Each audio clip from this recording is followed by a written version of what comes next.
was working super hard on a makeup tutorial show. She was teaching smoky eyes to folks out there who really wanted to know when some freaky deaky science stuff only understood by nerds zapped her into old radio shows, the kind you might never have heard.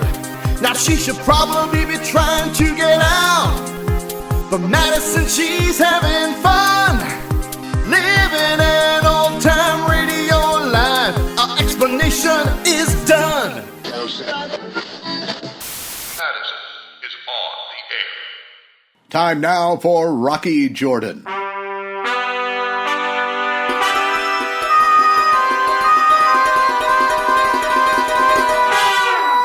Not far from the Mosque Sultan Hassan in Cairo stands the Cafe Tambourine, run by Rocky Jordan. The Cafe Tambourine, crowded with forgotten men, alive with the babble of many languages. For this is Cairo, where modern adventure and intrigue unfold against a backdrop of antiquities. Tonight's story, Strangers 3. I'm always suspicious of a person, even in Cairo, who wants to play hide and seek, especially when she's a total stranger. Well, this girl in heels high enough to give her vertigo had been shadowing me for too long. So finally, around 10 o'clock, I left the Cafe Tambourine, figuring that my shadow and I would finally be properly introduced. But before the night was over, I'd meet a lot of people, living and dead.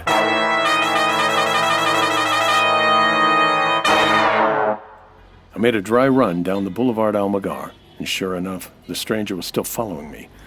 I headed south away from the crowds. She was right behind me like the back hump on a camel. I picked a nice dark alley for our meeting and faded into a doorway. I didn't have to wait long. As she came by, I grabbed for her. Dude, cut it out! Who are you? What do you want? Seriously, if you don't take your hands off me, you're gonna be crying pepper spray. You've been tailing me all day. Why? You noticed me, huh? I thought I was doing a good job of blending in. In Cairo? How many Muslim women do you see around here wearing a French bikini? This isn't a bikini. It's a halter top and shorts because it's freaking hot here, okay? The Egyptian desert makes Palm Springs feel like a ski resort. All right, from the top of the page, lady, and start with your name. Madison Standish. I'm delighted. Now, just what do you want? Well, I heard you were friends with Angus Morgan. Angus Morgan? You guys were partners or something in Istanbul, not Constantinople. Well, what about it? I've been following him for the last month, which was a lot easier in college when I could cyberstalk. So stick to him. Why trail me? I lost him, but he's supposed to be here in Cairo. So since you knew him, I thought following you would lead me to him.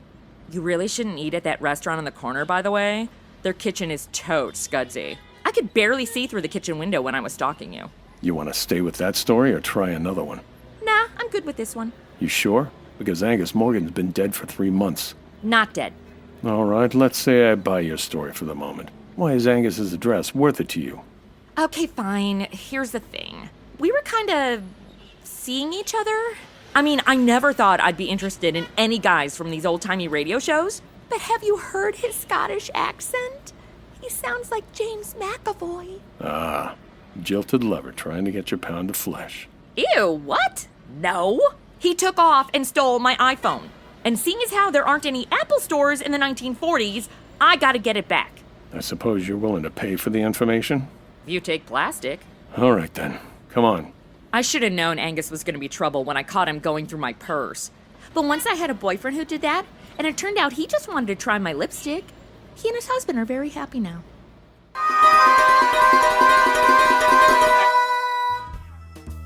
It was true. Angus Morgan and I had once been partners in Istanbul.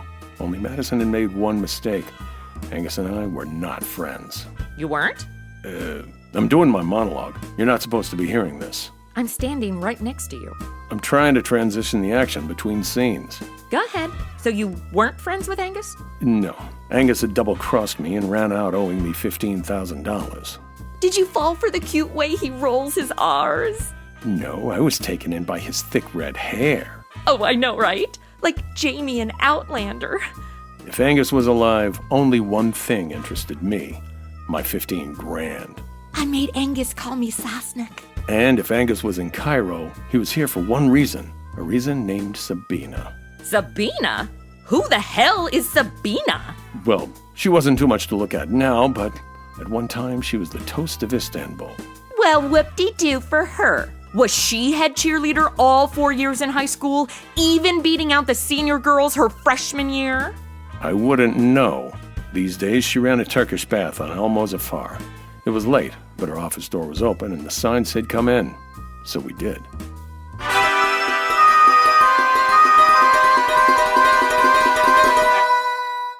I can't believe it. When can I see him? He is waiting at the Sharon Sanitarium. Is that the skank? Hello, Sabina. Are we interrupting something? Rocky Jordan. We meet again, Sabina.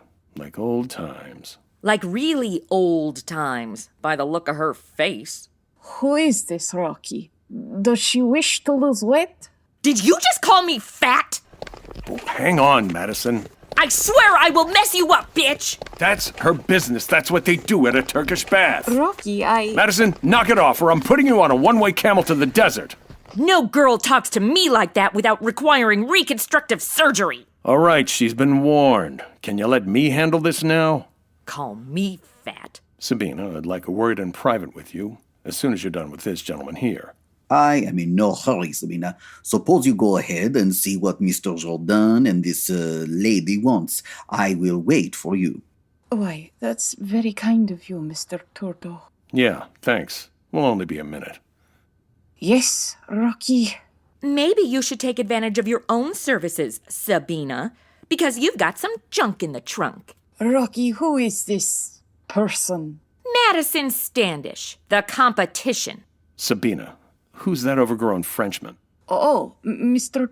Turdo was just arranging for me to give someone a message at the sanitarium. With a happy ending? Please, Rocky, what do you want? What do you hear from Angus Morgan? Angus, what are you talking about? You know he's... Alive. What kind of a cruel joke is this? There appears to be some truth in it, Sabina. Rocky, I know how much you hated Angus when he double-crossed you. Can't you let the past sleep? Your past is sleeping with me. Get out of here. Sure, Sabina. Come on, Madison. That's right. Angus is with me now. Get out! Well, now I know firsthand what it looks like when a hyena fights for a carcass. What, that? That was nothing. I didn't even set anything on fire. Well, if Sabina was putting on an act, she wasn't doing a good job of it. Sabina, the middle-aged bitch. Why are you still interested in Angus? I thought he stole from you and then skipped out. I need to know he liked me better than his ex. As a woman, my self-esteem is unhealthily wrapped up in how men view me. I'm in therapy, shut up. In any case, I knew my visit with Sabina was a sure way of making Angus show his hand, if he was around. So Madison and I went back to my Cafe Tambourine to regroup.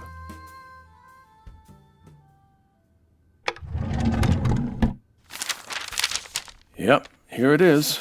The Cairo Gazette, dated 3 months ago. Angus Morgan killed in mysterious explosion, salvaging operation off the coast of Adalar. Sure sounds dead, all right. Well, check the facts with Snopes.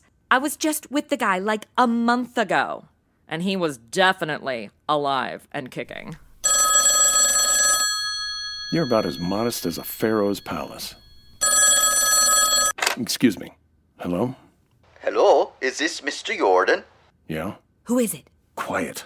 Good. I want to speak to you, Mr. Jordan. It is very important. Who is this? Who is it? I don't know. I just asked him that. Oh, yeah, we have never met. My name is Svensson. Svensson? Svensson? Jan Svensson. What can I do for you, Mr. Svensson? Who's Mr. Svensson? Do you want to take this call? Mr. Jordan, I saw you talking to a woman named Madison. He knows you. Me? I don't know any guy who sounds like the Swedish chef. I don't know what she offered to pay for information leading to Angus Morgan, but I guarantee you I will double her price. He wants to double your price for Angus. Go for it. I don't actually have any money. Mr. Jordan, are you still there? I didn't know a dead man was worth so much. Not dead. Yeah, I got that impression. I am staying at the Hotel Malla. Room 6. You come right away. Looks like we're headed over to the Hotel Mala to meet up with the Jan Svensson. You want to tell me who this guy is?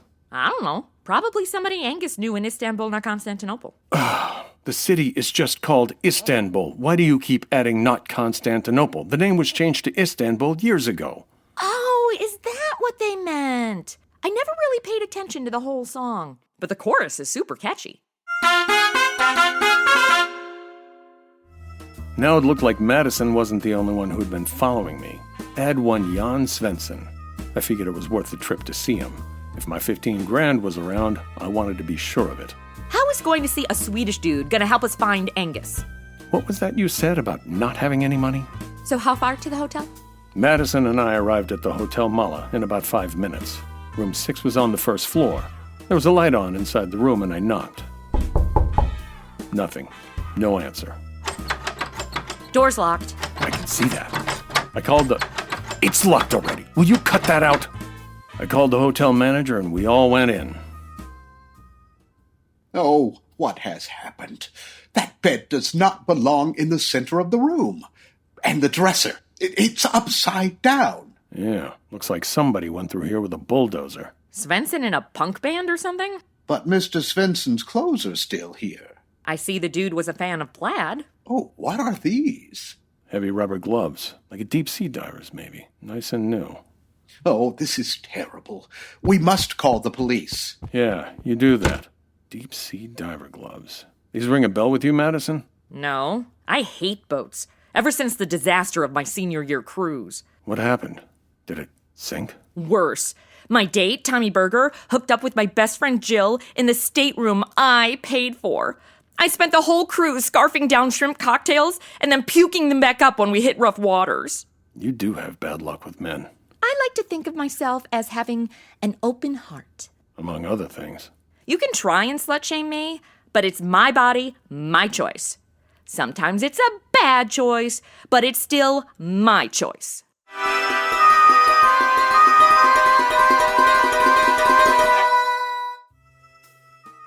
We left the hotel with more questions than answers. No sooner had we stepped outside when I felt something tugging at my coattail. It was a small native boy. He handed me a white envelope and dodged away into the crowd. I opened the letter. It read, Mr. Jordan, before you see Angus, see me. I will meet your price. Signed, Captain Moray. Address 62 Omar Lane. I suppose we're going to go see that dude now. You're welcome to find Angus on your own. I just need my phone back. The other day, I tried to read an article in a newspaper, but when I clicked continued next page, the link was broken. With no other leads, Madison and I got a taxi to 62 Omar Lane. It had all the earmarks of a sedate rooming house. The skinniest woman I've ever seen opened the door.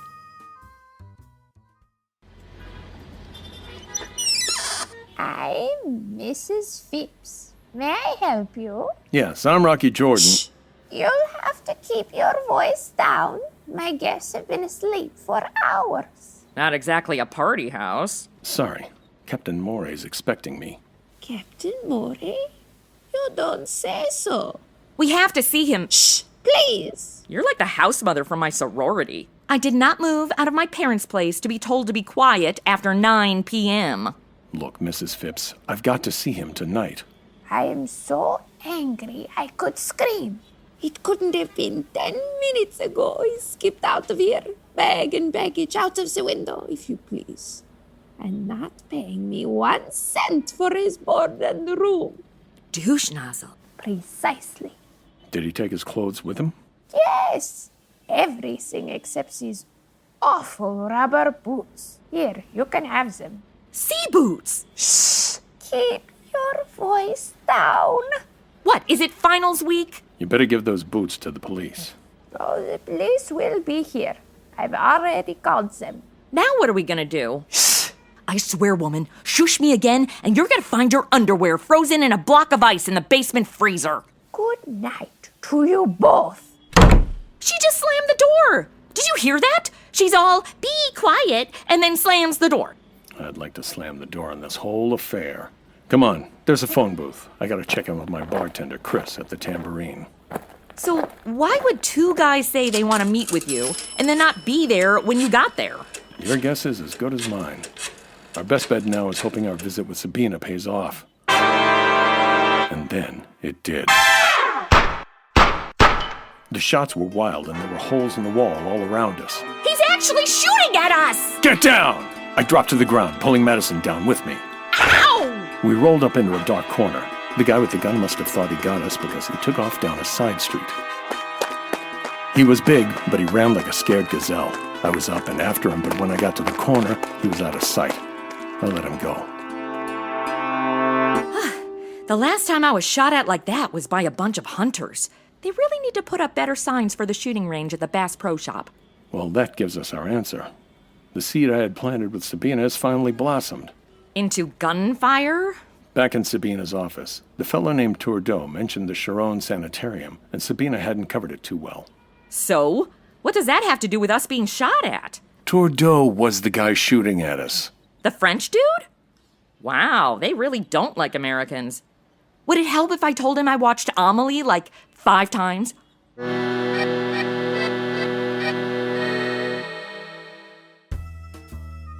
So the next day, Madison and I paid the Chiron Sanitarium a visit. On the 3rd floor, we had pay dirt. I swung the door open, and there, propped up in bed playing chess with Philip Tourdeau, was Angus Morgan. Dr. Davis, telephone, please. Rocky! Angus! Madison! And the Frenchman is Philip. Now that we got the names squared away. Shut the door! Relax, I got it. How did you find me? I once tracked down a guy who left town and moved across the country. I found him even after he changed his name and appearance. Criminy, what had he done? I don't know, but something worth being put into witness protection. Madison, my Sassenach. How are you? OMG, Angus, I've missed you so much. Did you miss me? Of course. Oh, I'm so glad. Now where's my phone? That is close enough. Don't stand between me and my phone. It will not be pretty. Angus, is this frog your finger man? Finger man? That sounds kinky. No, Rocky. He's my bodyguard. Let me introduce you to... We've already met. Twice. Twice, Mr. Jourdain. Once at Sabina's and once at a phone booth. You're a bum shot, Tourdeau. I am afraid you are mistaken. Madison, I'm so, surprised to see you. I didn't know you and Rocky were acquainted. Oh, we've gotten to be great pals, thanks to you. Okay, Angus. I'm going to say this one more time. And then I'm going to go so batshit crazy that you're going to need 6 orderlies in here to restrain me. You got it? Yes. Good. Where is my phone? Is that what this is all about? You'll find your contraption over there on the nurse's cart. Oh, my phone! My sweet, sweet phone! Come on, let's plug you in and charge you. You like to be charged, don't you? Yes, you do. Yes, you do. Well, if that's all you've been needing, suppose you be leaving me to me convalescence. Not so fast, Angus. Besides Madison here, I got 2 other orders for your whereabouts that'll pay me a prettier penny than I've seen in quite a while. 2 others? Count 'em. Jan Svensson and Captain Moray. No. They You're having a relapse, Angus? Maybe I better call a nurse. Give him a minute. Let him choke. Stop it, Rocky! You say they're alive? Breathing, too. Right down your thick neck. They know where I am? Not yet, but they're each offering me a few thousand for that information. A few thousand? I almost paid that much to go backstage at a One Direction concert until my mom cut up my credit card. Ah, youth. I'm beginning to see what you mean, Rocky. Seems there was a date. I'll refresh your memory. $15,000. Rocky, I'll pay ye every cent if you promise to leave immediately and forget you've been here. As far as I'm concerned, Angus, you're resting where you so justly deserve. Got it with you? Aye, absolutely. What about me? I want hush money too. Philip, this is private, so I'll leave the room. But Angus, you are sure... I can trust them. You can get me some cigars while you're out. Go on. Very well. I will be back shortly. Dr. Blair, Dr. Blair. So how much do I get to keep quiet? Bearing in mind, you took my phone, abandoned me in Istanbul, and made me try that thing with your bagpipes. So how about it, Angus? Hand me that valise on the lower shelf of the cart there, will you? Sure. Well, it feels loaded. I'll still have a little left. Here, you can each have $15,000. Count it if you like. Don't worry. I'll be back if it's not all here. Well, I'm counting it. 100, You're paid. 200. Just keep your promise and get out. 300, Sure, I know when I'm not wanted. 400. Just one more thing. 500, Tell Tourdeau to stop using me for a clay 600, pigeon, or I'll have your friends up here next. 700, I can assure you, Rocky, 800. you'll never hear from me again. Come on, 900, Madison. Let's get out of here. 1000. You made me lose count. 100, Just 200, come on. 300. Angus put his valise back where it was, and we got out. We walked slowly down the stairs because Madison insisted on counting her payout. I wondered what I should do if I heard from Captain Moray or the Swede again. Well, I had my dough, and I'd promised Angus to keep my mouth shut, so that was going to be the way it was going to be. We just about reached the main floor when all bedlam broke loose. It was coming from the 3rd floor. I raced back up the steps 2 at a time, leaving Madison in my wake. Down the hall, a crowd was gathering in front of Angus Morgan's room. I saw Philip Tourdeau come around the corner, and we reached the room together. We pushed through the crowd and into the room, and there was Sabina. Angus! Angus! Sabina, what is it? Pull yourself together, Sabina. What's happened? I walked into the room and there he was. What is it? What? There's no doubt about it this time. Angus is dead. Stabbed to death. Ooh, not gonna look good on your bodyguard resume.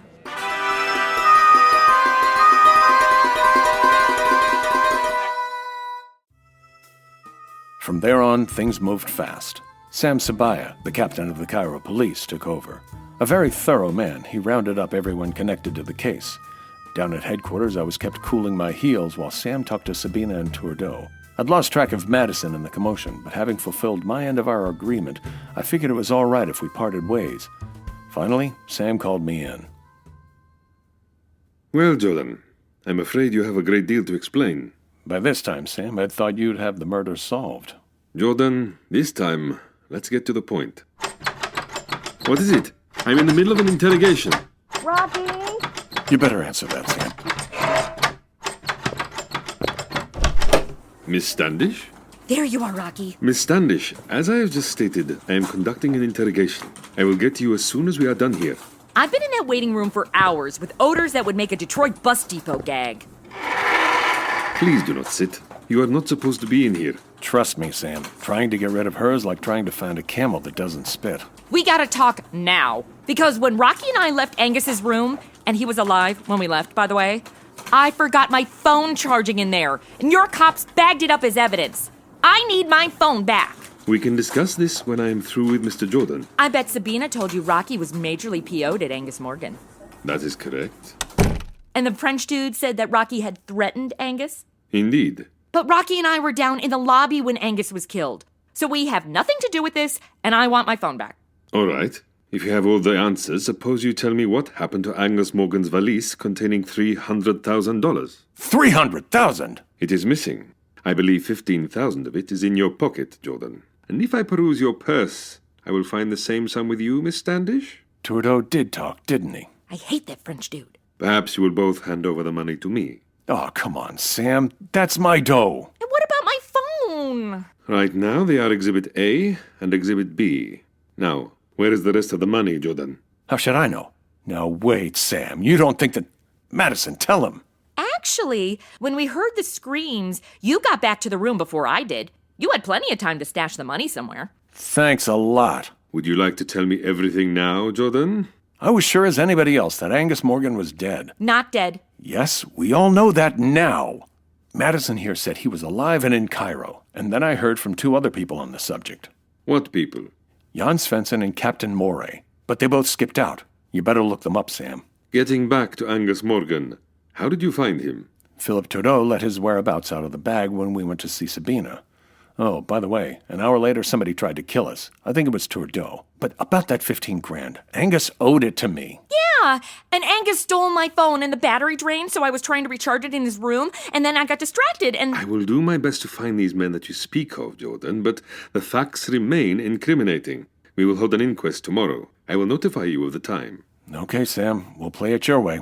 Come on, Madison. But my phone! Trust me, I want nothing more than for you to get your phone back so we can finally part ways for good. You mean you're not going to show me the pyramids after all this? We went out into the street, and when the air hit me, I knew I'd been sweating. You just realized it? A swim team could hold a meet on your back. Thank you. If we were all released, that meant Sam was playing cat and mouse with us. And thanks to Madison, everything pointed in my direction. Hey, the last time I lied to a cop, my sister got strip searched at Macy's. I had to give her half the jewelry I stole just so she wouldn't tell her parents. I had to act quickly while I still had a few hours of freedom to clear my name before the inquest. And my first stop was Sabina. I bet she killed Angus. Clearly, she's jealous of me and couldn't take the rejection. I made a strong suggestion to Madison that she stay outside while I spoke with Sabina. Thankfully, her desire to get her beloved phone back outweighed her need for another cat fight. Whatever. When I reached Sabina's Turkish bath, she was already there. Rocky, what are you doing here? I've got to talk to you. Haven't you caused enough trouble? Leave me alone. Rocky? You again. I thought you were going to wait for me outside. I gotta use the bathroom. No? What is it? She needs to use your powder room. Third door on the left. Thanks. Nice place you got here. Okay, Sabina, tell it to me straight. Who's Jan Svensson and Captain Moray? Why don't...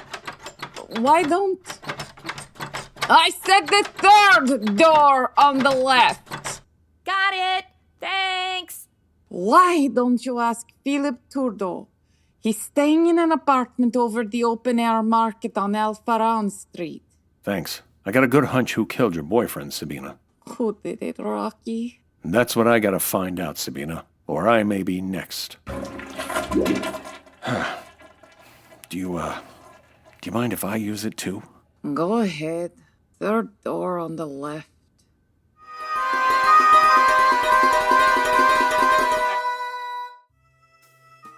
Madison and I went to the open-air market on El Faran Street. Philip Turdo's room was on the second floor. I knocked. Jordan? Madison? We're coming in, Turdo. Yes, of course. Nice place. Was Skid Row too glitzy for you? I'd start leveling with us, Turdo. You tried to kill us last night, didn't you? What'd I ever do to you? It wasn't your car I borrowed and then used as a trade-in at the Honda dealership. I wasn't trying to kill either of you, Rocky. I shot Wild purposely. I was Angus Morgan's bodyguard, not his fingerman. What is a fingerman? Because I might want one. Okay, Turdo. Try these for size. Jan Svensson and Captain Moray. Angus and Svensson hired Captain Moray's boat. They had salvaged an army payroll from an American freighter that had been sunk during the war. Off the coast of Adalar? Indeed. The three of them were supposed to split the money. Yeah, right. The only thing Angus ever splits is the check. After they had hauled up 300,000 of the money, Angus sneaked off the boat, leaving a time bomb behind. Everyone was reported missing at sea, including Angus. That is when Angus went into hiding in Istanbul. That's why I had to call him Bob in public. That didn't come across as a bit fishy to you? I thought it was a Scottish thing. Like how they call everything Bonnie? Who's Bonnie? When Angus decided to return to Cairo, that is when I came into his employ. He was worried he was being followed. By Svensson and Moray. Clearly, his concerns were warranted. I know they will kill me if they think I took the 300,000. Well, did you? I did not. Did you take it, Rocky? I took the money Angus owed me, fair and square. And the money he gave me, I see as compensation for emotional distress caused from being separated from my phone. Then who could have taken the money? Wait just a minute. Of course. It was Captain Moray. Captain Moray? That's a bit out of left field, don't you think? My money's on Sabina. I am curious, Rocky. Why would you say Captain Moray? I'm sure I saw him at the sanitarium. How do you even know what he looks like? We never met him. How about it, Turdo? I'm going to get the guy who killed Angus Morgan to clear myself. And I'm sure you want to know who killed your boss. We can get him together. What is your plan? Meet us at the corner of Ali Basha and Morad, right by the old tower. Why there? I think I know his hideout. You'll be there in 30 minutes. Very well, Rocky. I will be there. Captain Moray? This plot is getting harder to follow than the Marvel Universe.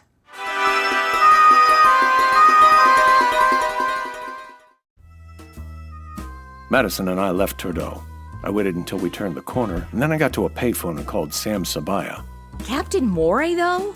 We're seriously introducing a murderer in the third act that no one listening would have suspected because he hasn't even appeared in the episode? What CBS police procedural did you get this writer from? Could you give me the benefit of the doubt for half a minute? It wasn't long till Sam's sleepy voice came on the phone. Sabaya speaking. Listen, Sam, I think I've got your man. What is this? Captain Moray. For the record, Madison doesn't think it's Captain Moray. Is that Miss Standish? What did she say, Jordan? She said she'd like you to keep that phone of hers as a gift. What? Sure, Sam. She thinks it's fair compensation for the way she's been behaving. No, not my phone. Please, anything. I'll do anything. You gonna let me handle this? You know, the more I think about it, I do remember seeing Captain Moray. Peg leg, patch over his eye, says yo-ho-ho a lot. Jordan, go home and go to bed. If you'll be at Ali Bashaw and Murad in half an hour, I'll produce Captain Moray. Look, I'm glad you called, though. The inquest will be tomorrow at 11. Will you be there, or should I send an escort? Sam, I told you where to be. Now don't let me down. Good night, Jordan. Listen, Sam. Sam! He's not coming. No. We'll have to go it alone. So what does this Captain Moray look like anyway? Does he look like Captain Sparrow? I got a total lady chubby for Johnny Depp.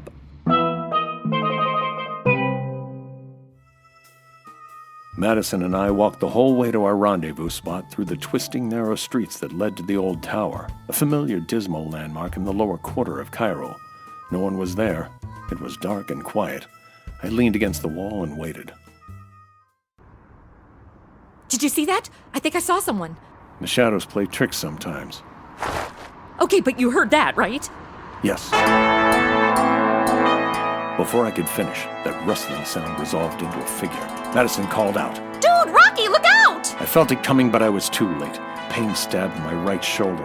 I tried to move, but the knife had me pinned to the wall. Through a blinding fight to keep my senses, I heard a confusion of sounds. How about some pepper spray, douche nozzle? Oh, my eyes! A pistol shot blazed across my face. He went that way! And everything mixed into a whirlpool of shouts and footsteps that went spinning off into nothing with Rocky Jordan right in the middle. The last thing I heard was Madison's reassuring voice.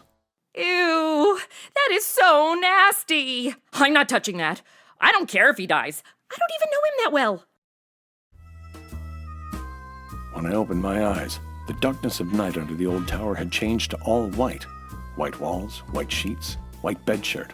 The sun was coming in the west window, and seated beside my bed, looking me over like a hound looks over a fresh bone, was Madison Standish. Dude, he's awake! Madison? Whew, and needs to brush his teeth. Well, Jordan, you missed the inquest. Oh, you're breaking my heart, Sam. Where am I? The sanitarium, which apparently is a hospital? I thought it meant insane asylum. I mean, they had Angus here, so that tracked. Sam, you brought me here. We thought you might feel right at home. Well, I'm not. What happened? Only a knife wound. Only a knife wound? Oh, it was so beyond grotesque. The knife was sticking out of your shoulder like a handlebar on a bike, and every time you flexed, it moved by itself, and there was blood gushing everywhere, and... Thank you, Miss Standish. Jordan can at least be reassured he was more fortunate than Angus Morgan. Oh, totes. Rocky, you're blessed. Yeah. Then all that shooting was the police? Sam, I thought you weren't coming to the party last night. Oh, Jordan, you wrong me. Tell him about the French dude. Yes. We have arrested Philip Tourdeau for the last night's escapade. He's now in Cairo jail. A little worse for the wear. Okay. Now, Sam, when do I get my 15 grand back? Remember? Exhibit A? Jordan, you promised to lead me to Captain Moray. Where is he? In jail. Captain Moray, Jan Svensson, and Philip Tourdeau are all the same man. Wait, what? Well then, it's no wonder we couldn't find the other two. When did you notice? I should have known from the beginning. You may remember, Sam, I spent time in Paris during the war. I know a true French accent when I hear it, and Tourdeau's was good, but not good enough to pass a thorough inspection.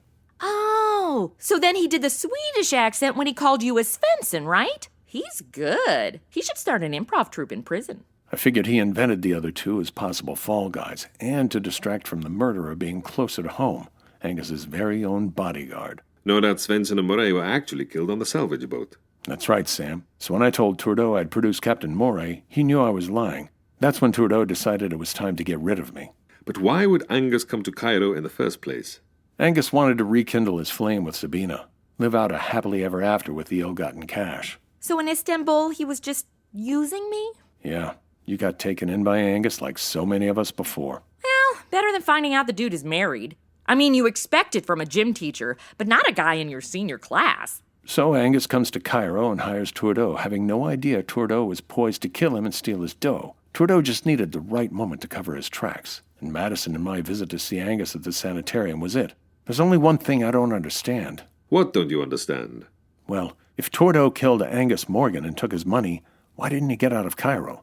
A very good question, Jordan. He did not get the money. Sabina came into Angus Morgan's room too quickly after the murder. In Trudeau's haste to escape before he was recognized, he'd left the very thing he was after. So where is the money? Sabina stole it, right? No, that is a very strange thing. The money was found in the third-floor laboratory. How it got there, I don't know. Sam, of course. Angus set the money satchel on the lower shelf of that little cart the nurse wheels around. It was still there when she wheeled it out. Oh, I see. Probably during the confusion after the murder. Well, that about settles everything. Oh, no, Sam. What about my 15 grand? My dough. And my phone! Please, Sam, give her back her phone. I'd rather never see my money again than have to hear one more time about her phone. Phone? Oh, yes, that odd contraption we found in Angus' room. We assumed it was medical equipment and did not enter it into evidence. I believe this is what you've been after? My phone! Oh, sweetie, I am so sorry. I promise we'll never be apart again. Is this normal behavior for her, Jordan? I don't think normal plays into her behavior, Sam. Come on, you guys, let's do a selfie. Jordan, why is she puckering her lips like that? Just smile, Sam. Okay, everybody say, Cairo! Cairo!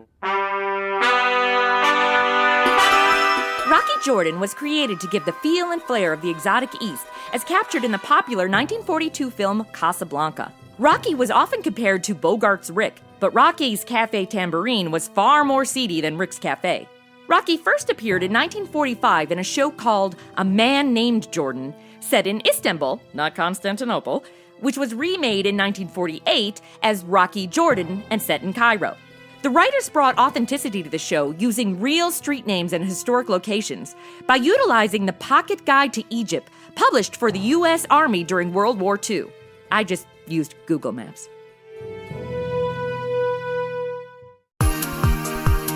Hey, it's Madison. I wanted to thank you guys so much for listening. Before the announcer dude reads the credits, which you should totes listen to because this cast was amazing, did you know we have an email newsletter? You'll get the first look at upcoming episodes and a bunch of not found anywhere else Madison stuff. To sign up, go to our website, MadisonOnTheAir.com. I promise I won't spam you. Much. Bye! Madison on the Air was written and produced by Chrissy Talon Sage, with music composition and audio engineering by Jeremy Sage. The role of Madison Standish was played by Chrissy Talon Sage. David Pinion appeared as Rocky Jordan.